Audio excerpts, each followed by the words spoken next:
Wirecard, the ethical scandal analysis. Introduction.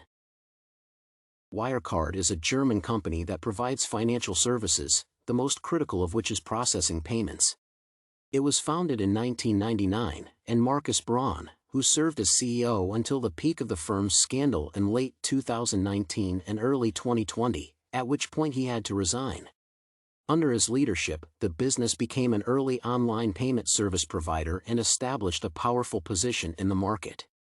It was eventually incorporated in 2005 via a route that allowed it to avoid extensive scrutiny and auditing. Since that time, the company has been constantly accused of unethical and potentially illegal behavior. However, despite this troubled reputation, Wirecard grew dramatically and attained a peak valuation of over €24 billion in 2018.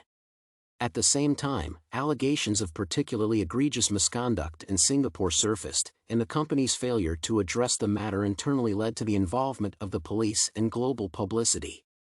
Wirecard's resulting collapse and eventual insolvency are the results of the business's long-standing unethical and illegal accounting practices intended to deceive investors and create artificial growth.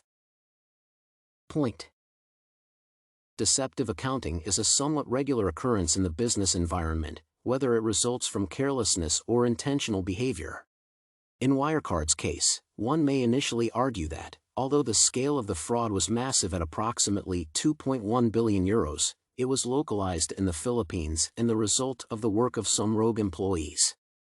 Under this view, corruption does not necessarily pervade the entire business despite allegedly extending to its CEO. However, a more detailed analysis reveals that this view is inadequately informed, as the company's misconduct extends substantially beyond the 2020 scandal. Per McCrum, irregular, suspicious, and non-transparent practices have been present at the company since at least 2005. With this finding taken into consideration, it becomes apparent that Wirecard was, at best, intentionally confusing stakeholders since early on in Markus Braun's tenure, eventually escalating its misconduct and becoming exposed. Identify and explain concepts. To understand the facts of Wirecard's misconduct, it's crucial to establish the particulars of its structure, its method of stock market entry, the concept of accounting fraud, and the people who were supposed to monitor the company externally. In terms of structure, Wirecard was an unusual blend of bank and payment processors with few to no analogs worldwide. As a result, it was challenging to compare its performance to that of other companies to determine whether it was succeeding. Next, Wirecard entered the stock market in 2005 by taking over a defunct listed company instead of performing a traditional initial public offering. This act allowed it to bypass much of the scrutiny traditionally associated with such an act. While this method also affected the trust investors had in the company, they eventually reconsidered upon seeing Wirecard's success. Accounting fraud is a universal concept and refers to any misrepresentation of a company's situation in its financial statements, whether internal or otherwise. It is not necessarily intentional and may be the result of careless bookkeeping. However, in Wirecard's case, the likelihood of intentional misconduct is overwhelming. With that said, regardless of the cause, accounting fraud is both illegal and highly damaging to a company's reputation with investors.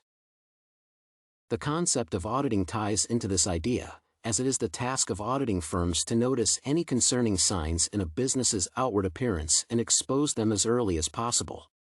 Per Anderson, it was Wirecard's auditing firm, Ernst Young, that exposed the missing Singapore funds, but it had also had the tools to detect the issue years before.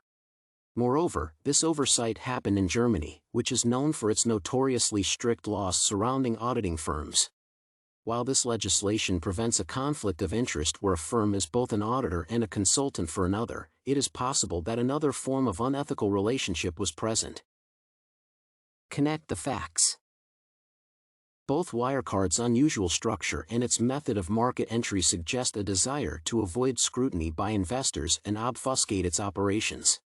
While it is possible to argue that the former was an adaptation necessary for an emerging online era, the latter is highly questionable in any case.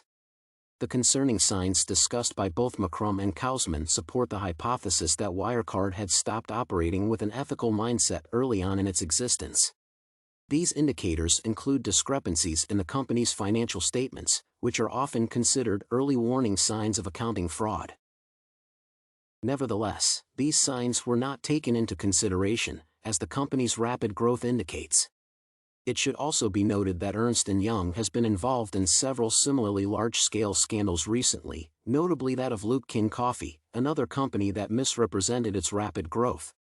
With these facts taken into consideration, the assertion that Wirecard has been deliberately misleading its investors, possibly with E&Y's help, gains credence. Key takeaway: Wirecard's behavior is overwhelmingly likely to be the result of a deliberate and long-term lack of commitment to ethics for the sake of growth. However, the key takeaway, in this case, lies in the behavior of the people who would normally be expected to ensure that the company acts ethically. Despite the numerous efforts by short sellers and similar watchdogs to expose corruption, both investors and auditors willfully ignored the warnings. This outcome highlights how external mechanisms are rarely, if ever, adequate for ensuring that a company is ethical. Any effort at making a company moral and retaining this trait has to be driven from the inside by employees. Potential resolution: Wirecard has already filed for insolvency, and it is unlikely that it will recover to its previous heights within the foreseeable future. However, it is possible that it will be acquired by some businesses willing to reform it and capitalize on the firm's existing strengths. In this case, a fundamental reorganization of the company's culture will be necessary. The employees have to adhere to a stringent code of ethics both in letter and in spirit. Moreover, a policy of complete transparency will also have to be implemented to address the shortcomings of Wirecard's current business model.